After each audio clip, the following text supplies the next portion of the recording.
All right, Shalom.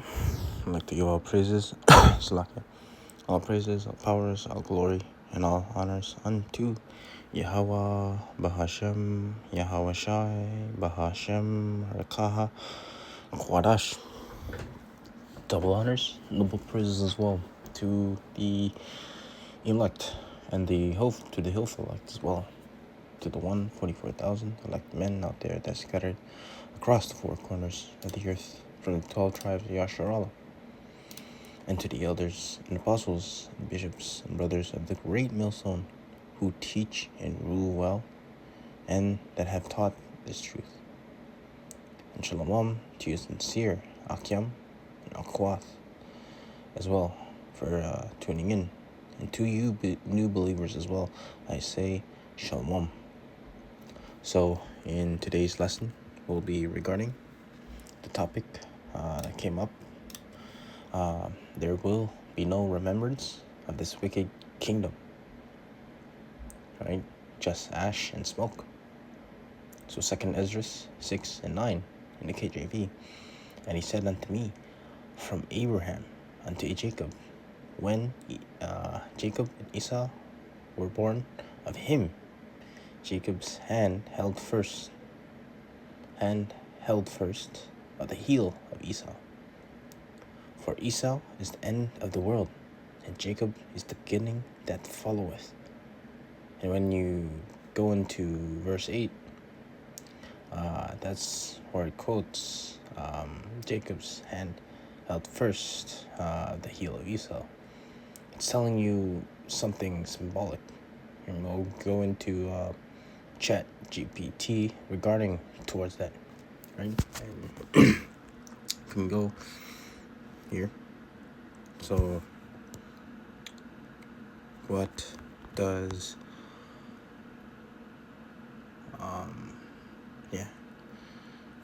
second Esdras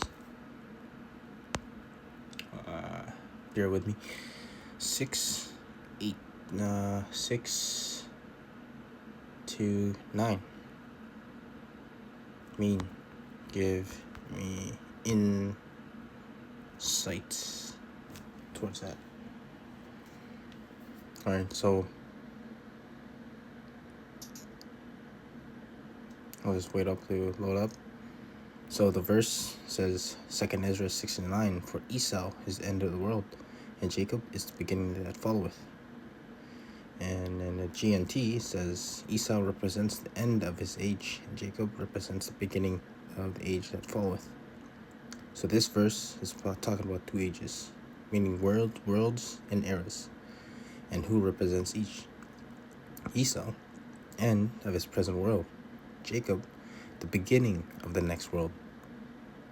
But the world here doesn't mean physical planet. It's talking about a system, rulership, or age. And deeper insights, or try to scroll through, try to get the meat of it. So yeah, deeper insights, end of the world, end of a rulership.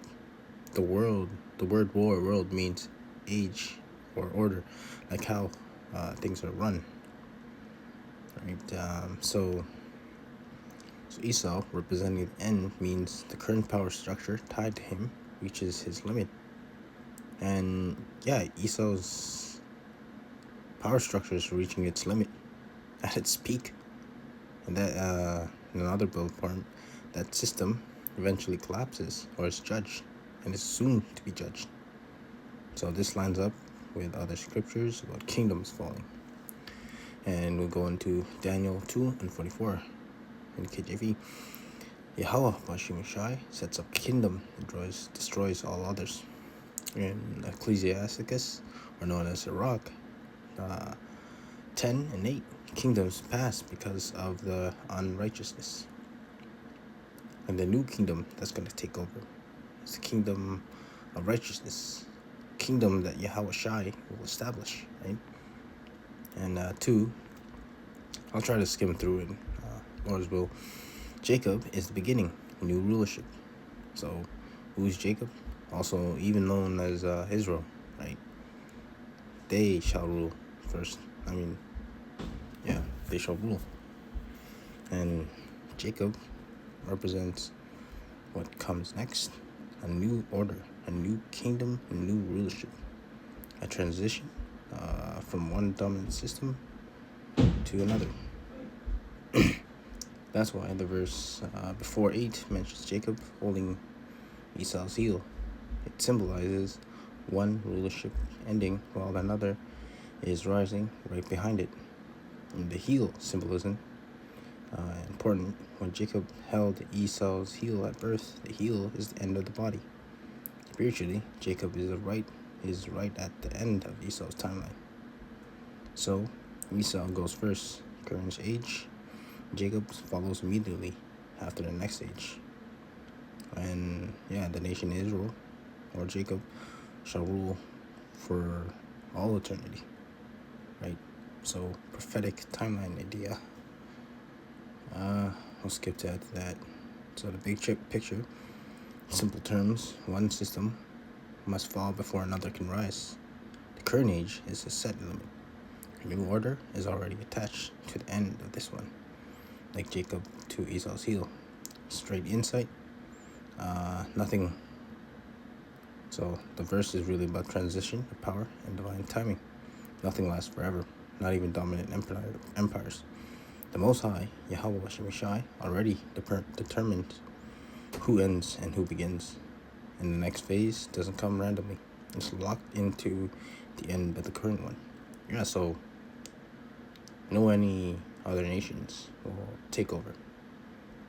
Yahweh Shai, when Yahweh Shai comes back, he is going to take over forever, for all eternity, to rule in righteousness, along with the 144,000 elect, right? So, Esau, your rulership is about to end, and your 7-day free trial is ending, and there's no chance of it renewing it at all. It's only a one-time deal, right? So Jacob, or Israel, is the next one to rule. And I'm not talking about those people who are out there today. Matter of fact, those people who are living at that area are not even God's chosen. They took that land. So I'm talking about the nation of Israel, coming from the 12 tribes of Yasharallah, or Israel, meaning Prince of Power, who are the so-called African Americans, the so-called blacks, the so-called Latinos, and the so-called Native Americans, right? We will be the next one to rule for all eternity, and you will rule no any other nations, especially for you, Esau. You will rule no more. You will be subject unto us. So now, this is what the Lord, Yahweh Shemishai, is going to do to your wicked and filthy kingdom, Esau. So we'll go into Revelations 18 and 10. Get into that. So look, 18 and 10, and kind of doing see how NLT goes. Don't know why the app's bugging out like that, but yeah. So standing afar off for the fear of her torment, saying, Alas, alas, the great city, Babylon, that mighty city, for in 1 hour is that judgment come. Right? So within that hour, the Lord, Yahweh Bashimishai, is going to show his wrath upon you, including 2/3 and other nations as well, who dwell in Babylon the Great, who had drunk off that Babylonian wine. Prepare for the Lord Yahweh Shemishai's judgment that he's going to bring upon all of you, right? Everything that you have built will be destroyed in minutes. And the Lord Yahweh Shemishai, he's going to savor every single minute of it, seeing your kingdom go down city by city, state by state, all crumbling right before your eyes. And it will be the most satisfying sight to see a wicked kingdom coming to an end, and a righteous kingdom that will be established through the power of Yahweh Ba'ashem Yashai, under the rulership of his only begotten Son, Yahweh Shai. We call all Yahweh Ba'ashem Yashai for that. And we'll go into Psalms 49, 1 and 13 in the KJV. It's lucky for that background noise. So we'll go into it.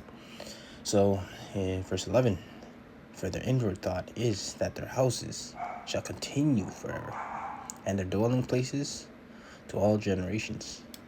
They call their lands after their own names. Nevertheless, being in honor abideth not. He is the beast that perish. This their way is their folly, yet their prosperity approve their sayings. Salah. So you think, Esau, you think that you will rule forever, huh? That your kingdom is gonna last for another 1,000 years, right?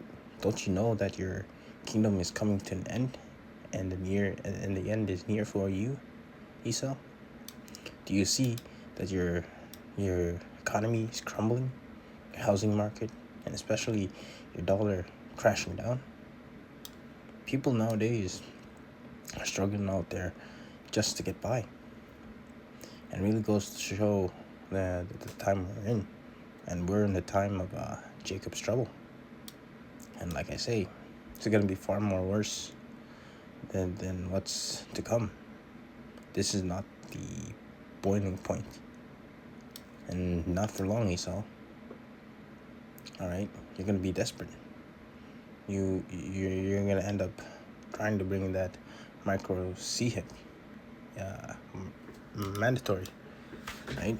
And once that happens, we prophets know what comes next, which is sudden destruction upon you and chaos upon Babylon the Great, and an end of an empire that you solely built. The Lord Yahweh Ba'ashem Yashai, He's going to foil over your plans. And really, you're already set up that way. You don't have any control of it at all. Only the Lord does. After all, this is the Lord Yahweh Ba'ashem Yashai's movie. And He's the director. And you can even go... So, we'll go into Job 20 and 23, right? Regarding that... regarding towards making that micro C mandatory, right? Thinking that he's gonna rule the world forever by C-hipping people with his plan, but really the Lord's gonna foil it all for you, right? So, Job 20 and 23, right? So, 23. So when he's about to fill his belly, Yahweh Ba'ashem Yashai shall cast a fury upon his wrath upon him, and shall rain upon him while he is eating. Right? So he shall flee from the iron weapon, and the bow of steel shall strike him through. Right? Yeah. That's a lot. So, really, the Lord, Yahweh Ba'ashem Yashai, is just fattening you up, Esau. Fattening up your pride. And He's going to show you. In fact, everyone, right? He's going to show everyone, especially why you should not mess with the Lord, Yahweh Ba'ashem Yashai. Right? Because once that destruction comes, the Lord, Yahweh Ba'ashem Yashai, is going to show no mercy at all. And He's going to send His only begotten Son, Yahweh Shai, along with the Archangel Michael, or Michael Allah, behind him, destroying everything that you have built, every monument, every street named after you, buildings and history you made, all completely wiped off for the face of the earth. No remnant of it at all. Like the title, the topic says, there will be no remembrance of you at all. That even goes to, it goes into Isaiah 65 and 17, right? 65 and 17.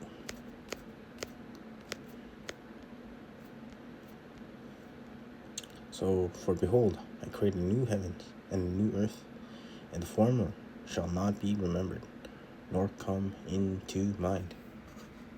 Right? So let that be known, Esau. Or Esau Edom, you will not be missed at all. And really, once that happens, the nation of Israel shall rejoice. Even other nations as well, because of your tyranny and wickedness. Right? And it will all come into, and it will all come to an end. So I'll end it off with this scripture in Obadiah 1 and 18. So, 1 and 18.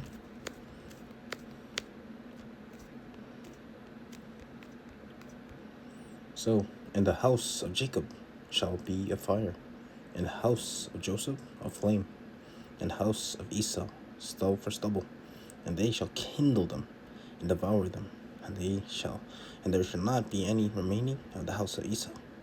For the Lord Yahweh Bashim Yahushai has spoken it. Right? So once we have no use for you, Esau, after 1,000 years of hardcore slavery that we are going to put you through, we won't have no use for you anymore. The Lord Yahweh Bashim Yahushai is going to have our way with you, right? Purge you into a fire, right? And there will be no remembrance of you anymore. And we are pretty much going to wake up from a nightmare that you put the nation of Israel through. And after that, I'm not sure what the Lord Yahweh Shai will do after we purged you out. But we'll know once we're in the kingdom. And the kingdom is at hand. Right? So, yeah. That's it for the lesson. Yahweh Ratazah. Our Lord's will, I pray that you're gratified. I'd like to close out by giving all praises, powers, all glory, and all honors unto Yahweh, Ba'ashem, Yahushai, Ba'ashem, Rakaha, Kodash. Double honors, double praises as well to the elect, to the 144,000 elect men and hopeful elect men that are scattered across the four corners of the earth, and to the elders and apostles and bishops and brothers of the great millstone who teach and rule well and that have taught this truth, and to the sincere Akim and Akwath and new believers that are tuning into this lesson, I say Shalom. So I'd like to close out by saying Shamai, Yashallah, Yahweh, Allahanawa, Yahweh, Chad, Shamai, Yashallah, Yahweh, Allahanawa, Yahweh, Chad, Shamai, Yashallah, Yahweh, Allahanawa, Yahweh, Chad, and Bad Babal, Kwam Yashallah. Shalom to the next prayer. And listen, Shalom, Akim, Shalom.